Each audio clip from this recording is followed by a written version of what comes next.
Hormuz প্রণালীকে ঘিরে উত্তেজনার মধ্যেই যুক্তরাষ্ট্রের একটি ড্রোন ভূপাতিতের দাবি করেছে ইরান।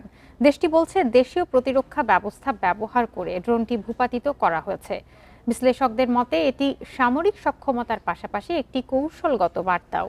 এমনকি যুক্তরাষ্ট্র ইরানের মধ্যকার লড়াই এখন প্রযুক্তি, খরচ এবং টিকে থাকার কৌশলের লড়াইয়ে পরিণত হচ্ছে বলে মত বিশ্লেষকদের। হরমুজ প্রণালীতে যুক্তরাষ্ট্র ইরানের মধ্যকার উত্তেজনার মধ্যেই সামনে এসেছে তেহরানের নতুন দাবি। দেশটি বলছে তারা যুক্তরাষ্ট্রে একটি নজরদারি ড্রোন ভূপাতিত করেছে, তবে সেটি কোনো পুরনো প্রতিরক্ষা ব্যবস্থা নয়, বরং ব্যবহার হয়েছে দেশীয় প্রযুক্তির। ইরানি কর্তৃপক্ষের দাবি কেশম দ্বীপের কাছে MQ-9 রেপার ড্রোনটি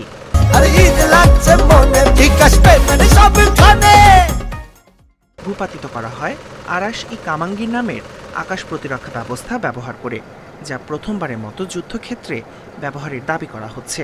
আর একে ইরানের সামরিক সক্ষমতা প্রদর্শনের অংশ হিসেবে দেখছেন বিশ্লেষকরা। তবে এই ঘটনার জোরালো কোনো প্রমাণ না মেলায় বিশ্লেষণ হয়ে উঠছে আরও জটিল। কারণ এই ঘটনা শুধু একটি ড্রোন ভূপাতিতের দাবি নয়, বরং এমন একটি এলাকায় ঘটেছে যেখানে সামুদ্রিক বাণিজ্য নিয়ন্ত্রণের সক্ষমতায় কৌশলগত শক্তি হিসেবে বিবেচিত হয়। হরমুজ প্রণালীকে কেন্দ্র করে সামরিক উপস্থিতি বাড়ানো মানে শুধু প্রতিরক্ষা নয়, বরং রাজনৈতিক বার্তাও পাঠানো। বিশ্লেষকদের মতে ইরানের জন্য এই ধরনের কম খরচে প্রতিরক্ষা ব্যবস্থা আসলে প্রযুক্তিগত সমতার চেয়ে বেশি টিকে থাকার কৌশল।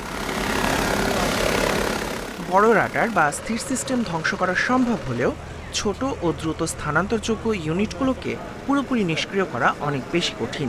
এই কারণেই ড্রোনের মতন ধীরগতি কিন্তু গুরুত্বপূর্ণ নজরদারি প্ল্যাটফর্ম এখন সবচেয়ে ঝুঁকিপূর্ণ লক্ষ্য হয়ে উঠছে।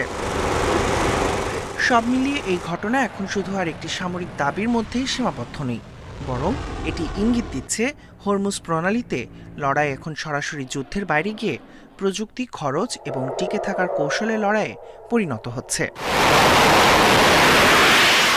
Ahmed Aprar, independent news.